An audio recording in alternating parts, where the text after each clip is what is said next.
మహిళల ఆర్థిక స్థితిని మెరుగుపరిచేందుకు తెలంగాణ రాష్ట్ర ప్రభుత్వం కృషి చేస్తోంది. ఇందుకోసం మహిళా గ్రూపులకు భారీగా రుణాలు అందజేస్తోంది. మహిళా సంఘాలకు 50,000 నుంచి 5 లక్షల మేరకు బ్యాంక్ లింకేజీ రుణ సదుపాయం కల్పిస్తుంది.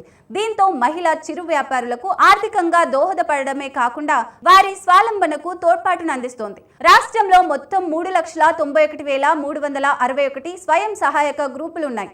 ఒక్కో గ్రూపులో దాదాపు యావరేజ్గా 10 నుంచి 20 మంది ఉంటారు. ఈ లోన్లకు ఎలాంటి వడ్డీని వసూలు చేయరు. మొదట్లో పావలా వడ్డీ వసూలు చేసిన బ్యాంకులు తాజాగా వీటికి వడ్డీని వసూలు చేయడం లేదు.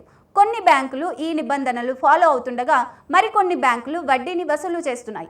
మహిళా సంఘాలకు బ్యాంక్ లింకేజీ రుణాలు అందించేందుకు తెలంగాణ రాష్ట్ర ప్రభుత్వం ఈ ఏడాది 20,000 కోట్లు కేటాయించింది. 5 ఏళ్లలో 1,00,000 కోట్ల రుణాలను కేటాయించాలని టార్గెట్ పెట్టుకున్నట్లు పంచాయతీరాజ్ శాఖ మంత్రి సీతక్క ఇదివరకే స్పష్టం చేశారు. అంతేకాకుండా మహిళా సంఘాల సభ్యుల కోసం 10 లక్షల ప్రమాద బీమా సదుపాయం కూడా ప్రభుత్వం కల్పించింది.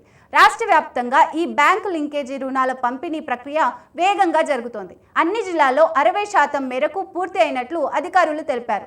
100% రుణాల పంపిణీని క్షేత్రస్థాయి సిబ్బంది సైతం విస్తృతంగా పనిచేస్తుంది. ముఖ్యంగా ఐకేపీ అధికారులు సిబ్బంది ఈ టార్గెట్ను ఫినిష్ చేసేందుకు ప్రత్యేక శ్రద్ధ తీసుకుంటున్నారు.